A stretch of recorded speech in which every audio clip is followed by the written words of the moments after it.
The views expressed on this program are not necessarily those of WTJX, its board, staff, or underwriters.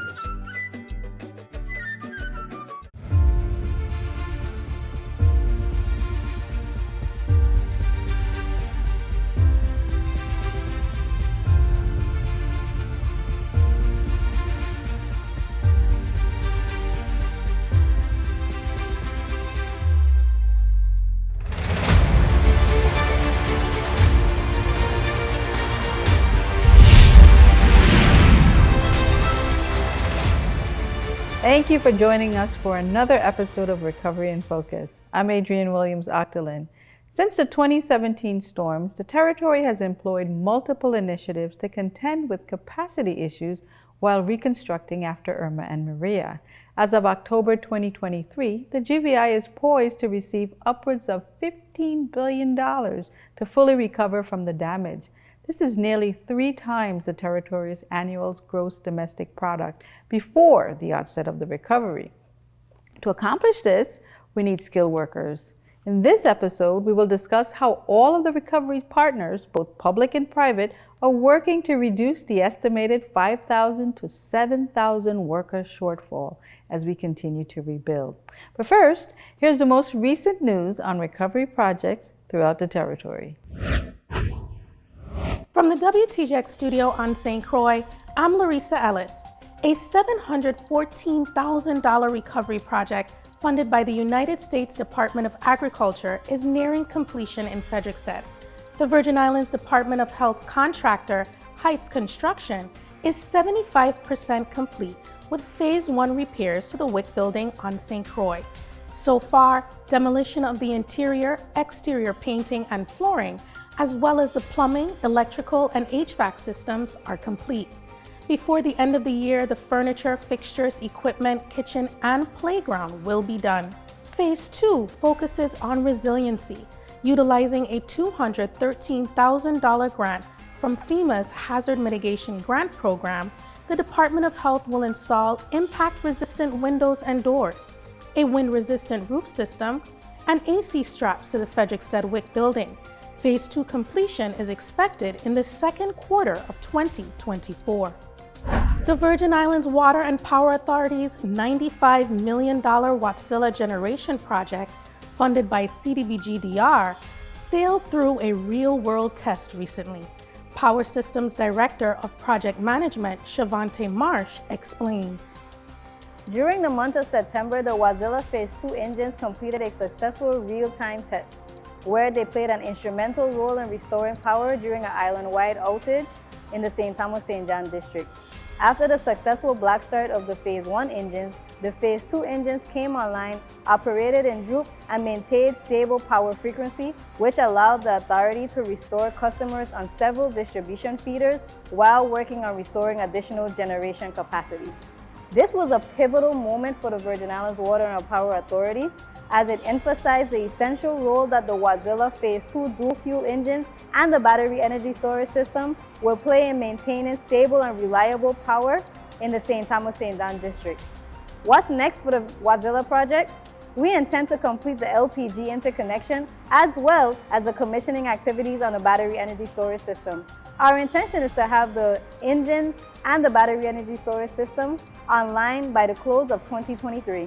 In other news from WAPA, a more resilient power grid continues to take shape at the authority. The composite pole installation project is also coming to a close. So far, the $130 million project is 93% completed on St. Thomas, 82% completed on St. Croix, and 74% completed on St. John. Cordell Jacobs, Interim Director of Transmission and Distribution, talked to us while contractor Hogland VI worked to install poles in the Old Stone Farmhouse area on St. Thomas. This project is one of the several of our hazard mitigation projects that we have in the territory.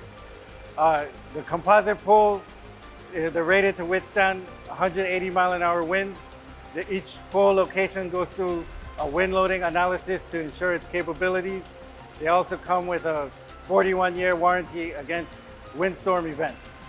So far, we have roughly 7,700 of 8,600 poles installed. Since these poles are stronger and more resilient, each wood pole that gets replaced with a composite pole makes our system that much stronger. A $116 million recovery housing project celebrated a huge milestone on October 5th. The Virgin Islands Housing Authority hosted a ribbon-cutting ceremony for the Phase 1 revitalization of the Walter I. M. Hodge Pavilion on St. Croix, which includes the reconstruction of 82 brand new and now fully occupied units.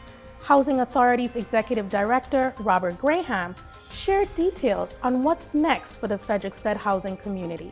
Our plan is to build a better path forward for our families to grow, to become stronger, to be resilient. Our plan is to build homes with pride and dignity. We want that pride to live and grow with each generation. We have 82 families in this first phase, and we are relying on these heads of households to lead the way and volunteer for the resident council and work with us to refine the resident programs for all 248 households, which will be housed by August 2024. Governor Albert Bryan Jr. also gave remarks on the milestone's significance and the importance of continuing to work together to address issues in the territory. And when I come in here and I see our partners, whether from Goldman Sachs, from Planning and Engineering, from James, my senators, my colleagues like Novell Francis and Senator Blythe and Senator Capehart, Maurice James, how we work together to get problems done, right? I feel strengthened by all my young people in ODR and over here where we have Vitima processing payments, my FEMA partners. It takes a lot to make this village work, right, Tioni? We got to go and work with the delegate and everybody to get it what to do. But we all working for the same thing, to give people the strength of mind, the belief in themselves, and the resources to be self-sufficient. Finally, another ribbon cutting is in the works. The Department of Health's WIC building on St. Thomas at the Nude Hansen complex is almost ready for its grand opening. The $3.5 million project is expected to be finished before the end of the year. Business owners, contractors, and consultants interested in doing business with the recovery should visit the ODR website for an updated list of open bid announcements and detailed information. The Virgin Islands Housing Authority's bid for a qualified contractor to complete the construction of senior housing in Estate 22 is open until November 8th. You can view this and other open bid announcements, as well as up-to-date news on all disaster recovery projects in the territory by logging on to www.usviodr.com. Thanks for that update, Larissa. Groundbreakings are always great, but ribbon cuttings are so much better.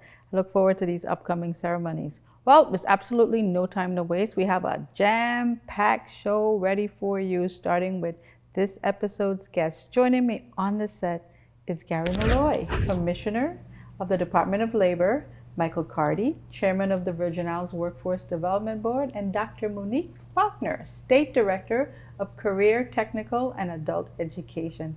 Welcome to the show. Thank you. Thank you. Thank you. I call this, you guys are my workforce gurus. When you nothing you can talk about, we have it coming from all angles. We have the Department of Labor, the Department of Education, of course, and Mr. Carty, you're also a Virgin Islands businessman as well, not only making money, but giving back to your community. So we're so proud and happy to have you. Thank you. Thank you very much. You know, beginning with the recent events, Mr. Carty, the Workforce Development Board hosted the Governor's Workforce Development Summit in mid-October. So tell us about the focus of this event, how important it is, and why have you taken time out of your busy schedule, making all that cheddar, to actually work on this Workforce Summit? Well, yeah, thanks for the question. So basically, in a word, the summit's intention is collaboration. So we invite everybody from job seekers to employers and government agencies under one roof to collaborate, talk about the issues they may be having, talking about what's working, and then also talking about what they see coming down the line. The world of work is moving so fast. We need these little intermissions to actually talk to each other and gain insights on how we move forward together, because the recovery is so big, nobody could approach it by themselves. We need everybody together on one sheet of music. All right, and now you also, Commissioner, you are partners, a 1-2 punch when it comes to the Workforce Summit. Yes. And what was your vision, and why are you ensuring that it's continuing from year to year? Well, it starts with Governor Bryan's vision and trying to make sure that we do what we can to make sure that every citizen in this community, whether young, old, I like to talk about it from K to gray, that you have an opportunity to be able to be employed and to have a better quality of life. And so that impetus alone keeps us really working very hard. And Chairman Cardi and the Workforce Development Board are very instrumental in identifying the demand sectors that the Department of Labor can spend its money. Well, I always feel sorry for you because your boss had your job. I had a few sorry for me sometimes as well, but it's very challenging, and he's competitive. I'm very competitive as well. So all's well that ends well. That's right, and you are just as passionate having a background and being an educator. So this is all your nature. You educate the children to be able to get out the workforce and get a job. Yes, I think that really helped a lot tremendously. Right. Coming from education, understanding that workflow, and then being able to come to work with workforce development. Sure, and Dr. Faulkner, you're in it right now. Making sure, I tell people that this recovery is going to be going on for another 10 years. So a lot of the students that you have right now are going to be working on these projects. Yes, absolutely. And one of the things that we're doing, like Commissioner Molloy said, we're focusing on career and technical education from kindergarten all the way up through secondary, which is high school, and then transitioning into post-secondary, which is our adult education programs. And currently we have 257 students enrolled this semester alone in our adult career and technical education programs territorially to fill the demand pathways in the Virgin Islands sector. All right, well, that's good news. We took time to speak to some of the attendees, so let's see what they thought of the event. This year is my first year attending the Governor's Workforce Summit, and I think the event was incredibly beneficial. There were a host of people here from different walks of life, and the theme this year is Seize the Moment. And I definitely felt from the very first session just the inspiration to seize the moment, to take advantage of the many opportunities that there are in the Virgin Islands right now. In order to actually increase participation in the workforce development is making your area exciting to come work for. If you go out there and they see you and you're doing all sorts of things that you've never done in the past, that's innovation. They're going to really want to be excited, and they're going to at least want to learn about what you're doing. These are the stepping stones that they need to improve the mindset, the way of living, thinking, and actually being encouraged to go out and look a job. This event was beneficial because it not only addresses the issues for adults, but also youth. It was able to address their concerns and give them an opportunity to ask questions to the moderators of how they were able to overcome their barriers and how they were able to become successful. This event was absolutely beneficial because we need more community engagement. We need programs like this that can bridge the gap between the younger generation and working professionals that would allow them to see professionals and hear from them on a first-hand basis and get an idea of where they want the trajectory of their life to follow. The impact has already been felt. In one of my panels, we actually got 2 interviews at 2 different tech companies. And I think there's even more of those stories that we've had here. Well, Commissioner Molloy, it's a lot of great feedback from many different angles. Your agency's role in the summit is critical, but that's not all that you do. Right. I know there's so much more. So tell us a little bit of some of the other programs that you're working with within your department to help to augment workforce and workforce needs. Well, the challenge for us is that Department of Labor was only known for certain things: unemployment insurance and summer employment. That's true. And so we have done a lot to be able to make sure that the focus is workforce development and tying it to an economic development strategy in the Virgin Islands. And so that ties in with what Governor Bryan has been trying to make sure that we grow the economy in different ways. And what we looked at is that our human resource is one of our most important tool or treasure that we have to utilize. So I gotta fact check. Is that true? As a business owner, what's your greatest asset? The people. The people. Okay, you're right. yeah, so what we've been able to do is make sure that we're working from a work-based learning approach to make sure that we apply either it's on-the-job training, incumbent worker training, where you individual is on the job and employers want additional training for those employees. We have customized training.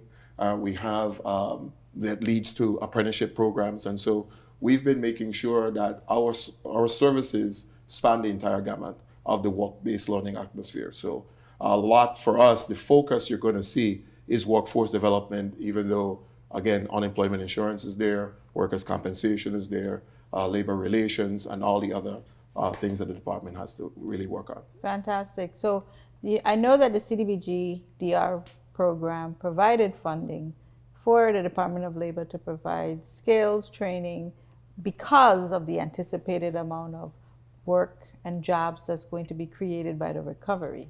Definitely, and I just want to say again a big thank you to you, Governor Bryan, and the entire team at VI Housing Finance Authority, because we wrote the grant, and you know the challenges with writing any grant, especially for $10 million. It was a large sum of money, and so we wanted to make sure that we address recovery issues, and to be able to do that, we looked at what the needs were, and so the Skills for Today program really looked at construction as a core area, where it had 2 stages for construction, one for core, to get individuals a core certification. The other in construction, stage 2, was designed to make sure from those individuals, the instructors would identify those that had leadership capability to do supervisory.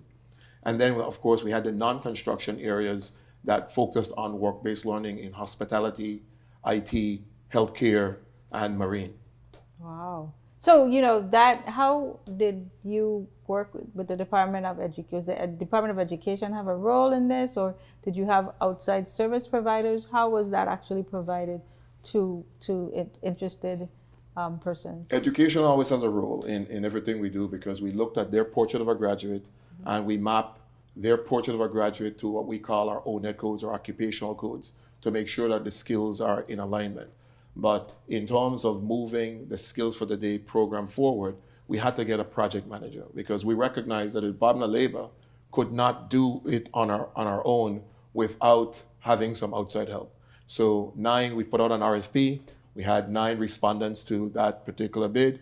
ICF was the winning bidder, and they were our project manager for the Skills for the Day program. Well, you know, you recently had a graduation, and we employed one of a fantastic young men from, he's working now with the Envision Tomorrow program, and we had the opportunity to speak with him, Gary Molloy. He's an assistant construction manager, and he shared some of the details of his role and how he feels about the program.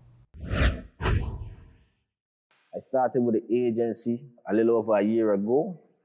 My job description runs from tracking projects from start to completion to ensure quality assurance and code compliance, and that we are building strong waterproof homes here in the Virgin Islands. I would like to thank the Skills for Today program. I chose it because I saw it as an opportunity to learn a lifelong skill, and it definitely is a golden ticket to future progression. The construction industry has built everything that we see around us in our daily lives.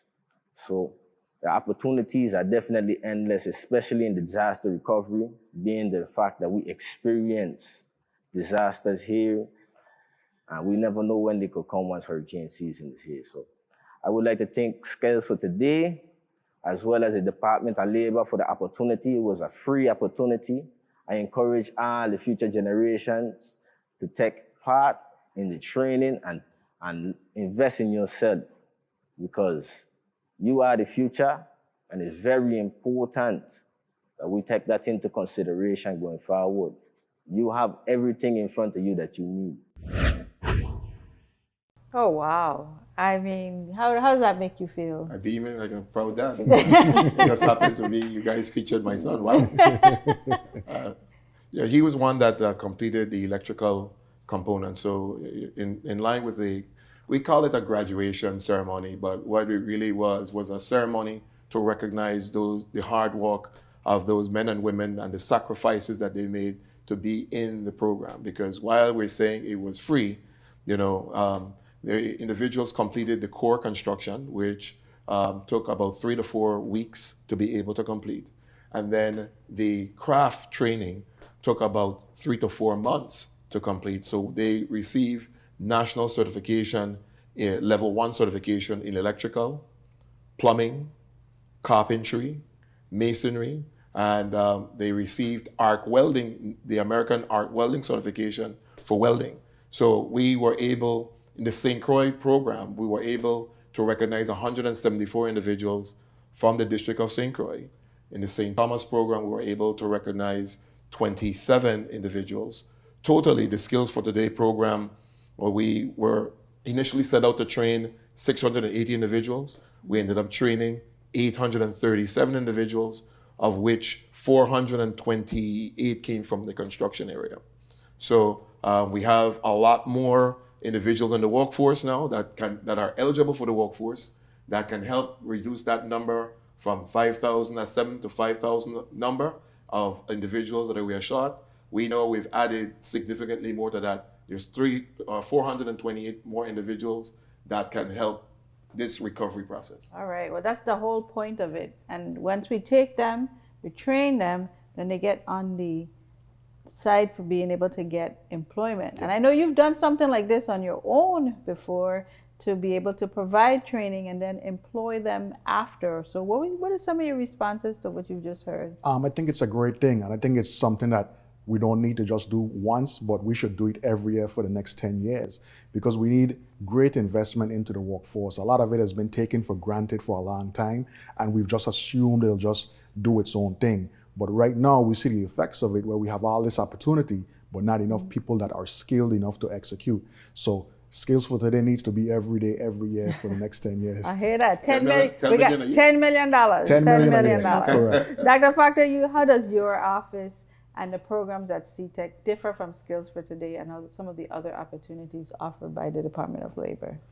So at the Virgin Islands Department of Education, we have the State Office of Career and Technical Education, which oversees career and technical education territorially.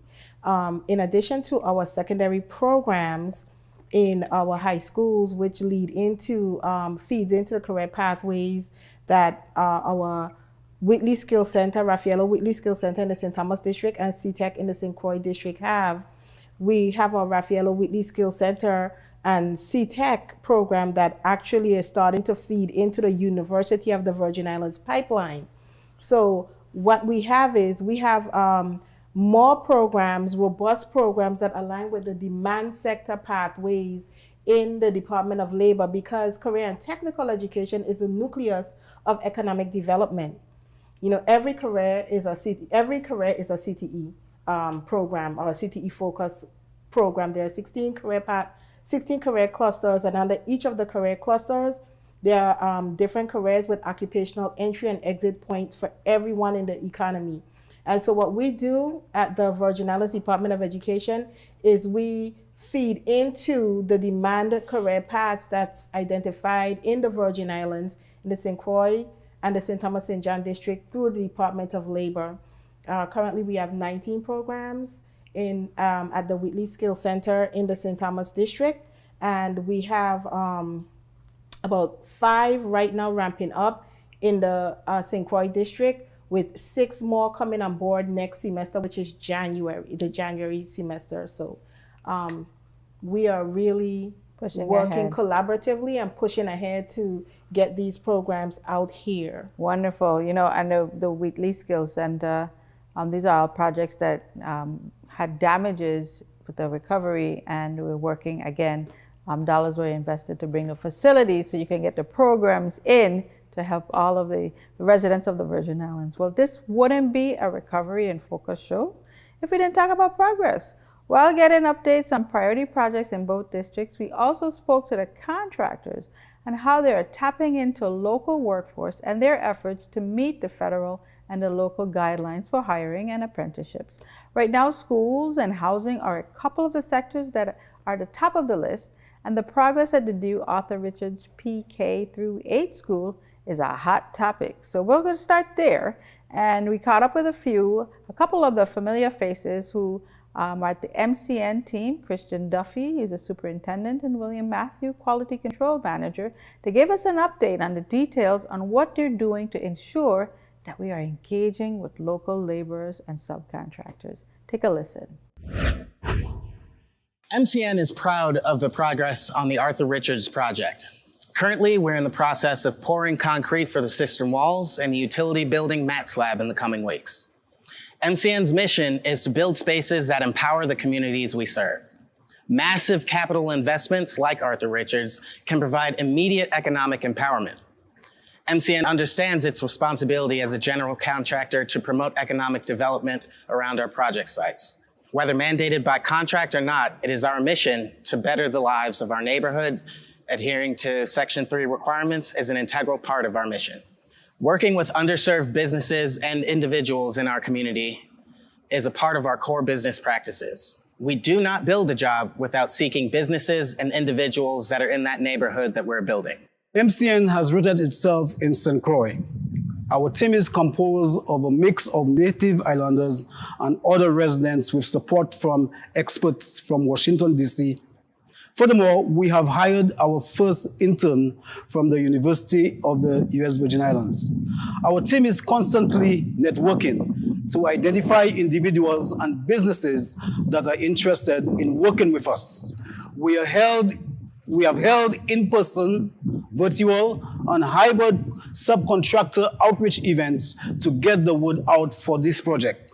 The result of these efforts speak for itself, with 100% of work contracted to date going to local firms. In fact, our first contract, temporary fencing and site protection, was with ALJ Fencing, who we met while we were getting to know the immediate neighborhood. MCN will continue its effort, and as we enter into the next phase of this construction project, we look forward to further growing the local business community and developing a modern and capable workforce through internship, apprenticeship, and on-the-job training. So we are definitely looking forward to the construction for that first school rebuild on the island of St. Croix. And complementing schools, of course, is the Head Starts, and they're up next. Mark Grimes, Vice President for Operations at Custom Builders, shares the status of a few of their St. Thomas projects, including the Joseph Urbane Ballpark. Let's take a look into these updates. The new Head Start projects are kicking off in St. Thomas at 3 sites: the Belongo Head Start Center, the Lindbergh Bay Head Start Center, and the Minetta Mitchell Head Start Nutritional Facility in Frenchtown. At the Minetta Mitchell site, demo is completed and new block walls of the structure are going up. Today we are here at the Belongo Head Start Center, which is in the demolition phase. This used to be the site of a hurricane-damaged residential building. Custom Builders has demolished the old building to prepare for the construction phase.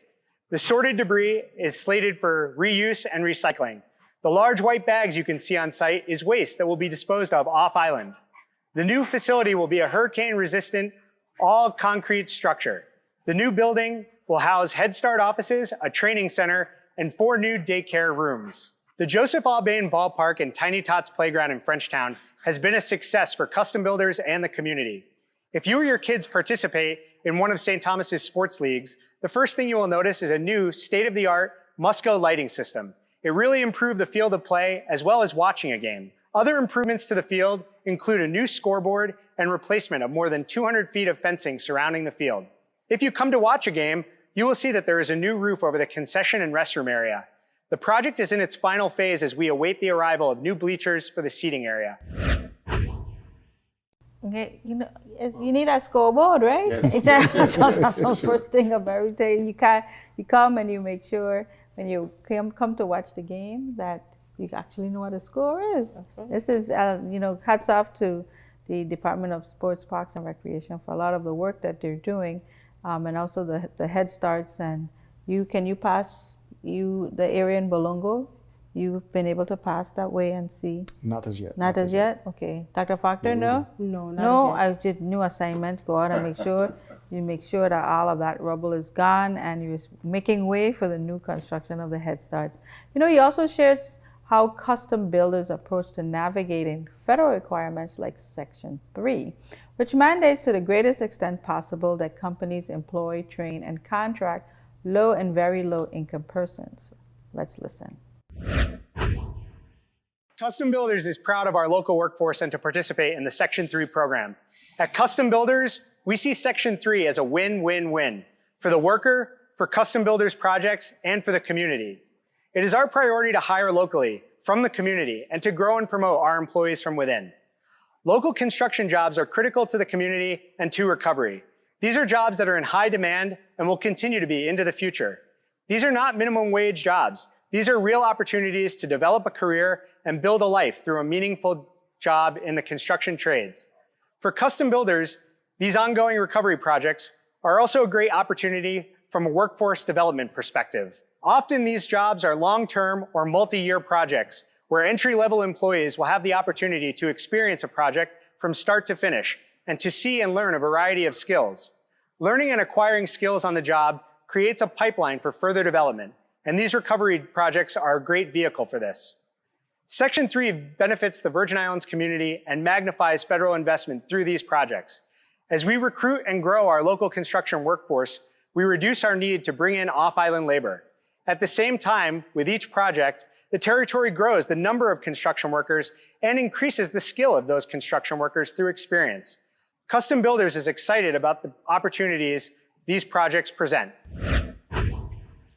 So Mike, you've actually done work in the housing communities and had to comply with Section 3 requirements as well. Yeah, absolutely. Back in 2015, 2016, we had a similar award with the housing communities. We were doing infrastructure install in 5 communities, and we didn't even really know about this Section 3 requirement.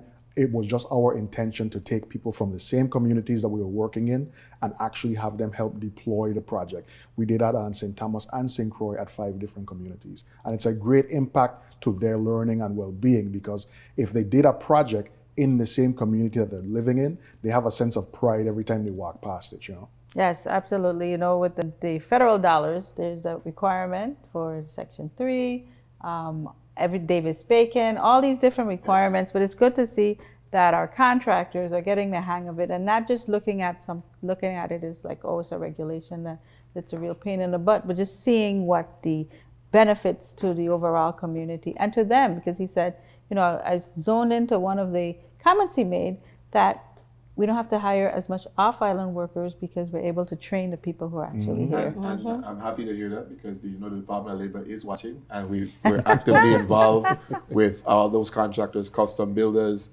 J. Benton Construction. And they have been utilizing, and we've been partnering with the Housing Authority to make sure that the workforce process, they have to post their vacancies with the Department of Labor. And so we are making sure that they're taking advantage of the Section 8, and we're still helping them to source those individuals by Department of Labor collaborating with Housing Authority. Yes, all right. So the Department of Labor is watching, okay? But more importantly, though, there's a lot of opportunities, so that if you want a job, you know, just reach out to the Department of Labor and you'll be able to get training and also be in a position where you can get employment. So, you know, as we saw in our news segment, the Virgin Islands Housing Authority recently held a ribbon cutting for Phase 1 of the Walter I. M. Hodge project in Frederiksted. J. Benton Construction, as you just mentioned, is working on that project and hired 2 residents so far. So we spoke to one of them, Jose Solis, and here's what he had to say about looking for employment and then finding it where you live. I've been here for more than 30 years, and ever since I've been here, the project was like this, and it was really bad. Trust me, it was really destroyed. You know what I'm saying? So to see it with this big change, I'm proud of it. You have to keep trying. You know what I'm saying? Like I say, it's job everywhere. Ain't nobody refusing nothing. You know what I'm saying? You just got to put yourself where you feel comfortable at. You know what I'm saying? Because some people be going and they get certain jobs and they're not comfortable with what they're doing, or it might be the pay. You know what I'm saying? They might not be satisfied with the pay. And then next thing you know, they leave, they quit the job or whatever the case may be. But you can't get paid for something if you're not qualified for it. You know what I'm saying? And that's a big problem out here. A lot of people don't have qualification for certain things, but they're looking a certain amount of money. So then again, when they don't get hired for that, they feel like it's a discouraged, you know what I'm saying? And like, that's how we end up getting other people from outer road to come and work. Outer road, you know? This is, you know, I just listened intrigued listening to what he said. You know, you need to be qualified for these positions and you may want them, but thankfully the Department of Labor, also, you know, the Department of Education, you're providing opportunities for people to actually get those skills. Yes. And you know, one of the things that we do not do is we encourage everyone, whether you have a high school diploma or GED, if you want to be skilled up, we have dual enrollment programs where you can enroll for your GED and your high school diploma and skill and trade certification at the same time. And we start our programs in stages, right? So you get stackable certifications. Commissioner Molloy talked about NCCR. We have NCCR Core, that's the first. Then we have level 1, level 2, level 3. Level 4 is Journeyman. So, you know, that's an entry and an exit point for everyone because they're adults and life happens and they have to pay bills. So it gives them an opportunity to get the skills and trades, to gain a sustainable wage earning and come back to take on the next level as they, you know, as they so see fit. He talked about the availability of work. I just need to say on record that the unemployment rate is the lowest it's ever been in the history of the Virgin Islands. Wow. It is 3.3% territory-wide. St. Thomas, St. John is 3.1%, and St. Croix is 3.7%. We've never had numbers this low. So everybody that wants a job, there's jobs available for anybody to be able to get hired. And that is telling. 3% in unemployment, the lowest it has ever been. And it's only actually going to get worse as we continue to move forward and get more projects on. So, you know, offering apprenticeship and opportunities and having an experienced team are important to the parts of J. Benton's ability to produce quality work and attract a local workforce.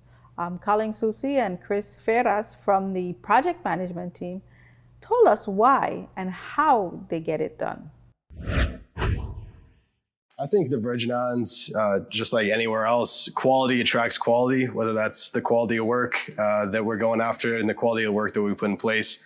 And it goes all the way down and starts really with the people and the quality of people that we hire. So by continuing to put in the best quality work, have the highest standards of safety and professionalism that we as industry professionals portray onto everyone else, I think that really just brings people over that want to work for that company. So when it comes to training, J. Benton Construction, almost all of our training is done internally. We have a multitude of skilled tradesmen, supervisors, project managers that can all teach and pass down information that we've learned over the years. I think the most important thing is, though, coming into the industry, you have to be willing to adapt, be willing to learn. I think the big three things are show up at the right time, the right place, and the right uniform. And then we can take it from there. If you're willing to learn, you can become a skilled tradesman. You match people up with the skills they have. So we got very senior guys who worked with us for 30 plus years, masters at their trades. You know, they have the wealth of knowledge.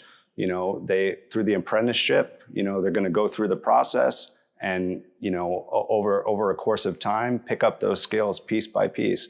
And the better your attitude is, you know, the better your work ethic is, the more professional you are, respecting other people's time, showing up on time, being here, you know, doing that kind of work will get you, you know, to that next level. I really like what he said, you know, good work ethic, simple things like coming to work on time, showing up, having a good attitude. You know, attitude is just half the battle. Some people say it's everything, but it's definitely critical so you can elevate to the next level. You know, we can't talk about post-secondary training and learning and opportunities without talking about the University of the Virgin Islands. You know, they've been driving change on their campuses and working to offer flexible learning options to support recovery efforts and facilitate educational opportunities for in-demand careers. We've worked with the university on a number of initiatives and had the pleasure of working with Dr. Camille McHale, Provost and Vice President of Academic Affairs, and she described some of the new programs and the things that they're offering that's directly related to the recovery. When we are responding to things like disasters or disaster recoveries, one of the things that we always want to talk about is construction, we want to talk about security, and then we want to talk about retooling and reimagining yourself in order to address the new things that have come up. So with regard to construction, we have some certificate programs. Certificate programs are short programs, about 15 or so college credits, but you don't have to stay for a degree. So it's short. You can do it in less than a year or a year. So we have a certificate in construction management, which we implemented a couple of years ago. We also have certificate in cybersecurity because your data security is always important, especially when responding to disasters. Food security is also something that we are all always reminded of, especially when we're faced with disasters. And so we have some certificates in agriculture, agribusiness, agritourism, general agriculture, horticulture. These short programs are a way to get us up and started and responding. So the University of the Virgin Islands, we are ready. We are able to respond quickly to workforce development needs, and especially with regards to recovering after a disaster. Mr. Carty, how important are these short certificate programs, and how do employers view them? Oh man, that's the new direction of the world of work, right? Candidates will have jobs where they don't spend as long, but they will have a large opportunity to find multiple jobs. And when you have these short certificate programs, it gives you an opportunity to get in, master it, get a job, and then potentially move on to something because you have to adapt, or maybe the demand is no longer there. So that is the new direction. New direction. All right. Well, you know, based on hands-on training opportunities through the UVI cell, there's actually more opportunities like that. And Dr. McGrath, director of the program, tells us a little bit more. Over the past year, we've been very fortunate to partner with the Department of Labor and the Office of Disaster Recovery on the Skills for Today program. We offered 3 courses to our community, to our individuals who are currently working on disaster recovery grant projects. We offered grant management, project management, and data science. Here in the Innovation Center, we have a brand new program, our FAA Private Pilot and Drone Pilot Certification Program. Currently, the program is only available to our high school students here in the territory, but after we get through this first year, it'll be open up to everyone in the community. And as you may know, being able to utilize drones during disasters is really critical to recovery efforts. So once individuals become certified, they then can commercially fly drones to assist with search and rescue efforts, to assess property damage, to bring awareness to the general public and let them know what is happening throughout the territory. We also have our culinary arts program here. So our culinary arts program, individuals can get certified as cooks, all the way up to executive chefs. That program is also available through sponsorship by the Department of Labor. So if you're interested, you can sign up. The program also features a student-run restaurant called Wild Sage, which will be reopening later on this month. Again, through the Department of Labor, there are a number of certification courses that you can take advantage of. And if you qualify for financing, they're able to cover your tuition for you. We certainly encourage everyone to take advantage of these different opportunities available through UVI Cell. Commissioner, I'm going to charge you for all of that free advertisement. Free advertisement? Yes, I'm going to charge you for that. And Dr. Faulkner, I'm going to change my my birth certificate. I'm going to forge it so I could get in the drone class. I don't know how, if you could hook me up. They said it's only available to high school students right now. But I was actually fascinated to see some of my staff went away to learn about using drones. So we're actually providing that here in the territory. So we have just a little bit more time left, and we can't close without sharing our conversation with the people of the territory. Our team took to the streets as usual to find out what residents are thinking about GVI's initiatives, how they can be improved, and to share their ideas. So here's what they said. They had to say about Commissioner Molloy, no, just overall in general, what they had to say about initiatives here in the territory. I think Department of Labor need to focus more on the age bracket between 18 to 25 because in recent months and in my community, man, the rise of crime. So I think we need to focus more on that, have nice programs, advertise, make the pay reasonable. And I think just connecting with UVI and their cell program and allowing, casual residents who don't know what they want to get into, dabble in Excel and Word and whatever programs that could be beneficial to businesses out here in the workforce. That would be helpful so that when you do want to hire, these people have these basic skills. Every kind of opportunity, from architect, from farming, to plumbing, electrician, carpentry, mechanical skills, and welding. Right, so, a lot of what they said should be happening, is happening, or do you think there's actually more opportunity to do more? There's a lot more opportunity to do more, and we welcome the feedback because, my team has been constantly looking at that age group based on our youth is considered 17 to 24. That's the federal definition. And we make sure that we have programs that start from 14 and 15-year-old career exploratory programs. And then, our 16 to 24, 25 would be our summer programs that we do, as well as we have our LIFT, Labor Investing for Tomorrow program, which is an internship program that's for our college juniors and seniors. And so we recognize that we have to do a lot more. And so we have an initiative that we're working very closely with the Department of Education to start going in and with the board, the Workforce Development Board, to be able to expose our young people to more of the professions and more of the opportunities that we have right here in the territory. All right, great. We didn't stop there. We also asked how the territory can increase participation in these programs and bring more young people, Dr. Faulkner, into the workforce. Take a look. I think they should reach out to a niche majority of people, find out what people like, what their passions are, and go from there. To reach out to the public and to the skilled workers in the Virgin Islands, we need to have better wages, have a union to represent the workforce here. Well, we need more career days, which not just career days, but we have to make it fun. I also think that we should do a better job tracking what people get their degrees in because, I think that we put out a lot of great talent. How many engineers do we produce? How many computer scientists do we produce?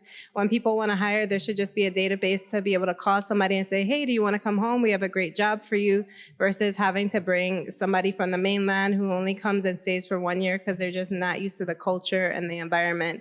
I think that people would love the opportunity to be able to work at home in the Virgin Islands, and we should just be able to look at that database and reach out to them and give them all the opportunities that we have, because who can do it better than us? There's no reason why anybody is better than us. I love that. Dr. Faulkner, I saw your eyes lit up when she said. I agree with everything that they're saying, and I just want to say this. The Raffaello Whitley Skill Center and CTEC, they're the best kept secrets. And I keep telling my team, listen, we're going to do an aggressive marketing campaign. We have every single program that they actually identified. We have electrical, we have HVAC, we have medical massage therapy. We're bringing on medical esthetician. I mean, we have over 19 robust programs, EMT. Some of the people that you encounter every day graduate from our programs. We do on-the-job training. We do, we enroll them or engage them in the apprenticeship programs through the post-secondary technical institutions within St. Croix and St. Thomas District. And so we have to do a better job of getting the word out to the public and letting them know, hey, these things are available to you. That's right. The Department of Labor is very active online. Commissioner, exactly where should job seekers go to look for opportunities? Well, two basic places. One, the key thing that you look at our view system at www.vidol.gov. And then, of course, we always post the hot jobs where we pull out and feature those hot jobs. And of course, please come into the office if you have any issues. All right, hot jobs.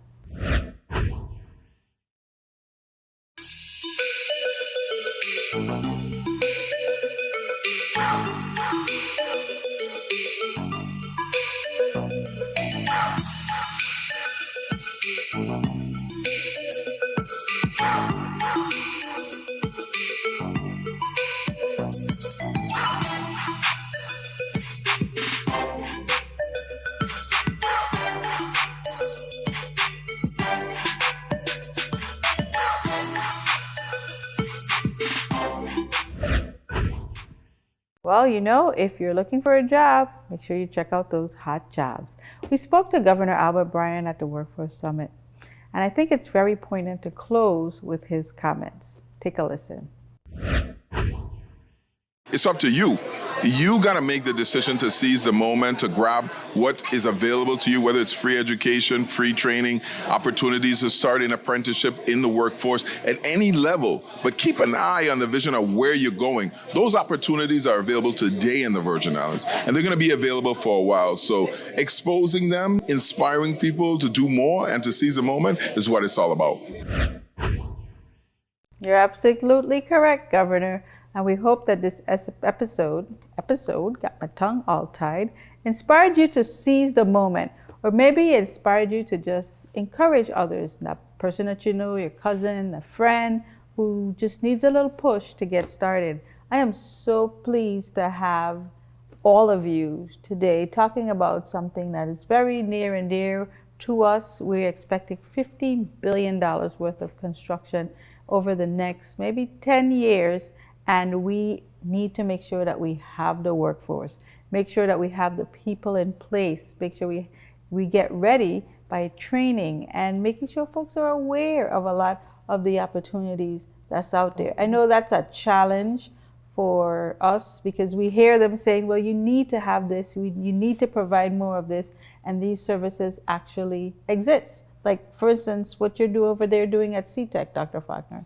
Absolutely. And you know, if the public would like more information about the opportunities that's available at our post-secondary adult education technical training programs, they can feel free to email soctae@vide.vi.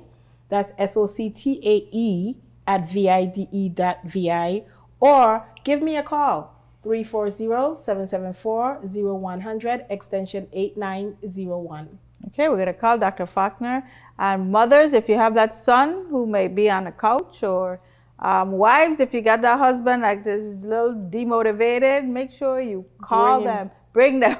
They said bring them. Don't send them to call only. Just bring him. Just bring it. Bring him, bring her. The opportunities are there, and we really want to get ready for it. And Commissioner Molloy, you've been working very hard on a number of initiatives. You spent $10 million. We have training. We have actually people who have validated that you've trained them. What's next? Well, we're going to continue to be in your face to let you know, workforce, to let you know about the availability. Stay tuned to our job fairs, our career fairs. The Department of Labor is going to continue the outreach, more targeted outreach, as well as, again, our websites are very important at views, www.vidol.gov. Also, pay attention to the hot jobs, because you see that that's how we try to make sure that the employers who are posting are letting you know that they're ready to hire. That's a requirement, correct? Yes, a requirement for all businesses in the territory to post your vacancies. So where exactly is the demand?